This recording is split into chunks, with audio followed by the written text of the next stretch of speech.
नमस्कार मित्रों, आप सबका स्वागत है गुरु जी के YouTube चैनल पर। और आज हम बात करेंगे हनुमान चालीसा के पाठ की।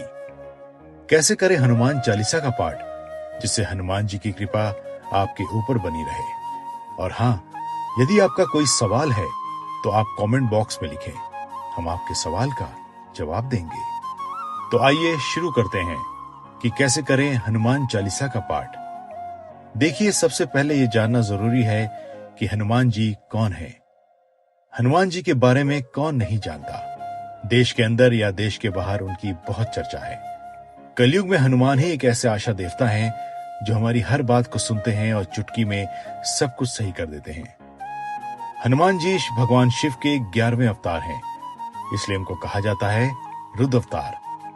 हनुमान जी की कृपा कलयुग में सबसे ज्यादा कल्याणकारी है, क्योंकि जो 7 चिरंजीवी हैं उनमें से हनुमान जी भी आते हैं।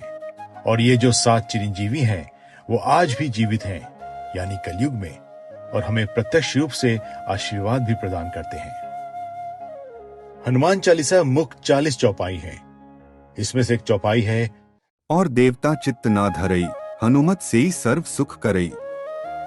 अर्थात अगर आप हनुमान जी की पूजा करते हैं तो आपको किसी और देवी देवता की पूजा करने की आवश्यकता नहीं है। कलयुग में सबसे सरल और उत्तम जो विधि है वो हनुमान चालीसा है। हनुमान चालीसा के रचयिता तुलसीदास हैं। 16वीं सदी में उन्होंने रामचरितमानस के साथ इसे अलग से लिखा था। उन्होंने किन हालात में से लिखा, इसे लेकर कई तरह की कहानियां प्रचलित हैं। कहा जाता है कि तुलसीदास को हनुमान चालीसा लिखने की प्रेरणा मुगल सम्राट अकबर की कैद में मिली। हनुमान चालीसा में हनुमान जी के 108 नाम हैं।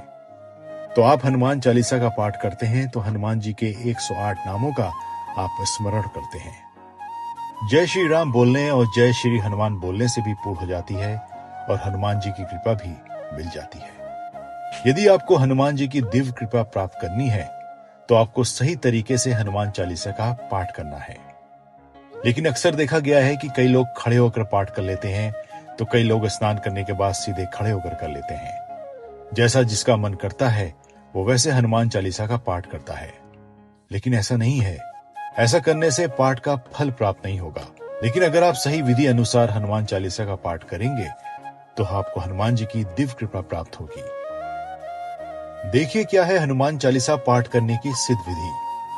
पहले आप एक उत्तर पूर्वी में चौकी बिछाएं, या आप अपने मंदिर में एक लाल कपड़े के ऊपर आशीर्वाद मुद्रा में हनुमान चालीसा का श्री विग्रह स्थापित करें, या कोई फोटो लगाएं।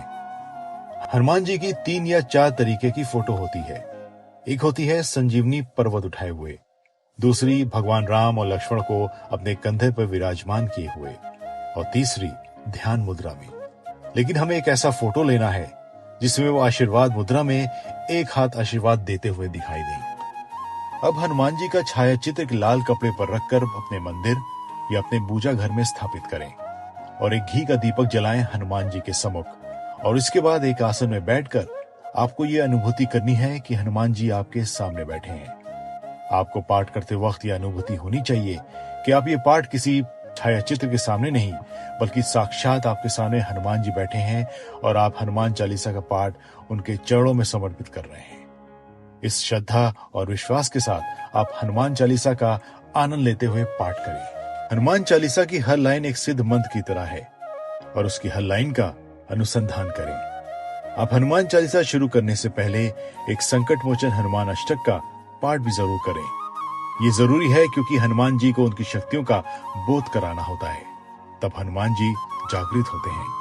तो हनुमान जी को पहले जागृत करना है, उसके बाद हनुमान चालीसा का पाठ करना है और उनके चरणों में समर्पित करना है।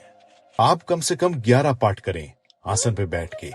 11 ना हो सके तो 7 बार पाठ करें, 7 ना हो सके तो 5 बार पाठ करें, और हम चाहेंगे कम से कम 3 बार पाठ आप अवश्य करें और रोज करें। जब आपके तीनों पाठ पूरे हो जाएं या 11 पाठ पूरे हो जाएं, तो आप फिर एक बार संकट मोचन हनुमान अष्टक का पाठ करें। यानी कि आप हनुमान चालीसा के बीच में, शुरू में और अंत में संकट मोचन हनुमान अष्टक का पाठ अवश्य करें, जिससे कि हनुमान जी की आपको दिव्य कृपा प्राप्त होगी।